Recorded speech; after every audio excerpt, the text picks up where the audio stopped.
News 12 is brought to you by Kenneth Nugent.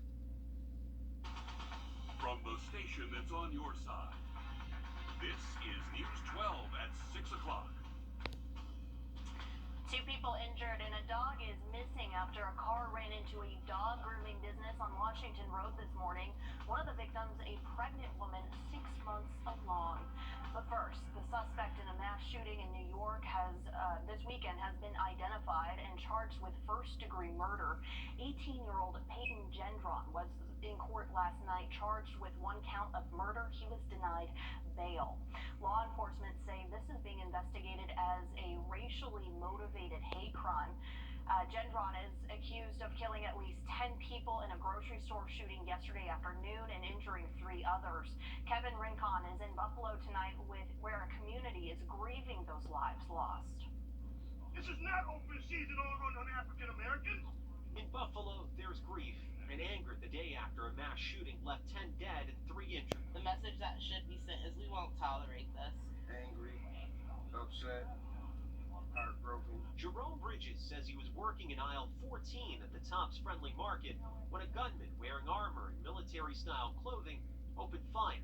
I started running, and then he stopped firing for a minute, reloaded, and started firing again. Police say it took less than 2 minutes for officers to arrive and force the gunman, who was live streaming the rampage, to surrender. This individual came here with the expressed purpose of taking as many black lives as he possibly could. According to police, 11 of the 13 victims were black. The evidence that we have uncovered so far makes no mistake that this is an absolute racist hate crime. Dion Elliott lost his brother. He was at the store buying a cake for his son's birthday. And now I have no brother? He's got no father? Is that fair? This community lost an 86-year-old mother of a retired fire commissioner. They also lost the life of a police officer who was retired working as a security guard. I can't say enough about our retired fellow colleague, Aaron Salter, who confronted this individual to save the lives of others, and may he rest in peace. The suspect is in custody on suicide watch after pleading not guilty to a murder charge.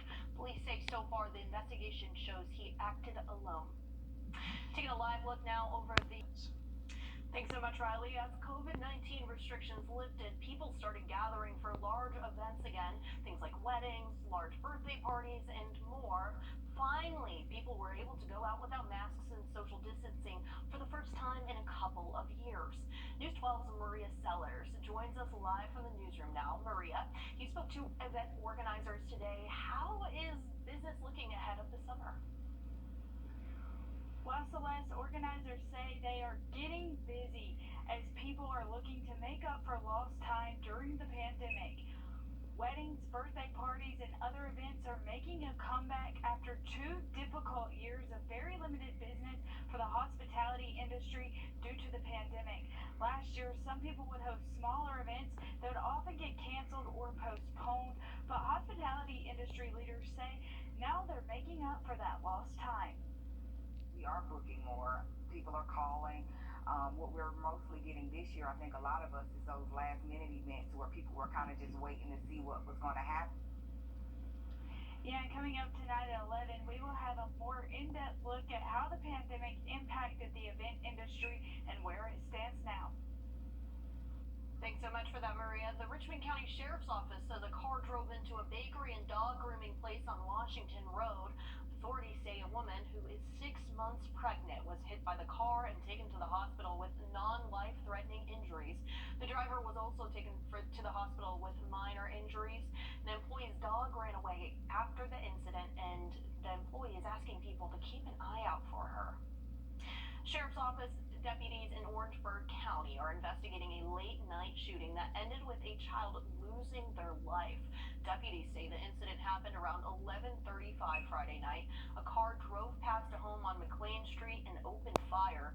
That's in the town of North where that all happened. Officials say a 6-year-old was struck by gunfire and died from his injuries. One neighbor recalled Friday night's events and spoke about the tragic death of that child. I don't care if it's white, red, blue, or green. The guy guy that shot that little 6-year-old child, I hope they keep him. Hope they catch him. Well, no, I don't know if I was drug related or what. But now I'd say, yeah, I'm to drive out nobody's house, shooting in the house. Don't know the wife, children, kids there. I'd say, and boy, I don't approve of it. If anyone has information, they are urged to call the Orangeburg County Sheriff's Office at the number listed there at the bottom of your screen, or you can call Crime Stoppers at 1-888-CRIME-SC. Over a dozen people were hurt in 3 separate shootings in downtown Milwaukee this weekend. Authorities say they each happened Friday night after the Bucks-Celtics NBA playoff game. The first left 3 injured with non-fatal wounds, and a person of interest was taken into custody. The second was an hour and a half later. 1 person injured, no arrest there yet. And the third was 30 minutes after that. The shooting had 11 victims, 5 of whom were armed and taken into custody. To put it simply, if you intend to loiter, if you intend to act out, cut up, if you intend to do anything that is unlawful, then my message is simple. Don't come here. Don't come here. Don't come down here. Don't mess it up for everybody else. Overall, 10 people are in custody and 10 guns were recovered. However, officials say none of the shootings appear to be connected. Thousands of protesters organized this weekend to voice their outrage over the possibility that justices on the Supreme Court may overturn the right to an abortion. I think it's wrong to say, hey, that person's different, that person's too young, that person is 2 cells, they're not a human being yet, when scientifically, yes, they are. They are a life at conception. If the court strikes down Roe v. Wade, about half of the states are expected to ban abortions outright. Both Georgia and South Carolina have bills that would restrict access to the procedure. Last week, Senate Democrats failed to gather enough support for a federal abortion rights protection bill. Today, President Biden honored fallen police officers who lost their lives in the line of duty. Families traveled from across the country to honor the service of those officers in their respective communities. During his speech, the president told the audience policing is harder now than in the past. We expect so much from our law enforcement officers today. This is a different world we're in. Just in the last several years, it's so much more complicated. This ceremony comes at the end of a week of honoring fallen officers. Among them is South Georgia officer Captain Justin Bedwell, who was shot and killed in the line of duty last year in Decatur County. If you're looking for a job in healthcare, Piedmont Augusta is holding a hiring fair tomorrow. It's happening from 1 to 5 in the afternoon at their HVI lobby. That's located at 1350 Walton Way. And if you can't make it there in person, you can also apply on their website. That's universityhealth.org/careers. Grovetown police were out and about yesterday on the lookout for distracted drivers. In a Facebook post made today, the department says they gave out 18 warnings while educating drivers on the dangers of distracted driving. But what they did not give warnings for were DUIs or people driving without a valid license. Authorities say they'll do more traffic details in the future and will let people know ahead of time. Also this weekend, PetSense Pet Store held their annual Spring Adoption Extravaganza and Craft Fair in front of their store. The 2-day event featured local vendors and, of course, plenty of adorable pets up for adoption. In years past, it's been about trying to get some traffic for our rescue dogs. This year we changed it up a little bit. This year we brought several dogs from the Augusta Animal Services shelter. The shelter is drowning in dogs, sadly. For every dog they get adopted out, they get 3 that are turned in. PetSense holds the event twice a year with another extravaganza planned in the fall. Still ahead, it's National Bike Month, and a local community center is going all out with their annual celebration this year. That story next. Riley? Well, we do have a total lunar eclipse that will be visible for everyone in the CS area as long as the clouds don't ruin the show. We'll have a look at that forecast next. 2 graves. I told you I've got this. Season finale tonight on CBS and streaming on Paramount Plus.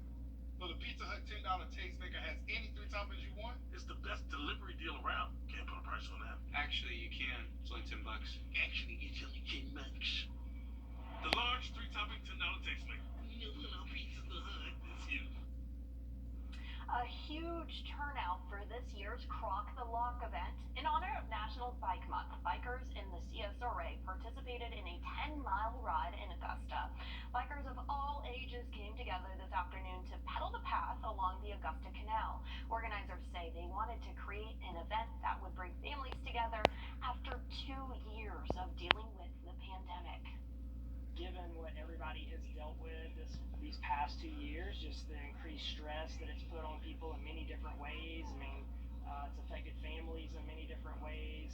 And riding a bike is a really good way to kind of burn off steam, get the endorphins going.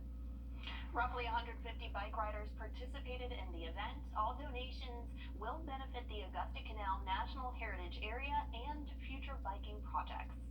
Taking a live look outside now. The Live by Camera Network is brought to you by Mountaineer Pest Services. Filming for a new Nickelodeon movie called Fantasy Football is underway at Atlanta's Mercedes-Benz Stadium. NFL Films and EA Sports signed on to give expertise on different aspects relating to the film. Fantasy Football follows Callie Coleman, who discovers she can control her professional football player dad. The actress playing Callie shares why people should check out her new movie. Because it is heartfelt, it is funny, it is all about football for the NFL fans out there, and I think it's so beautifully original. Fantasy Football live-action movie is set to debut exclusively on Paramount Plus later this year. This Tuesday, Congress will hold the first public hearing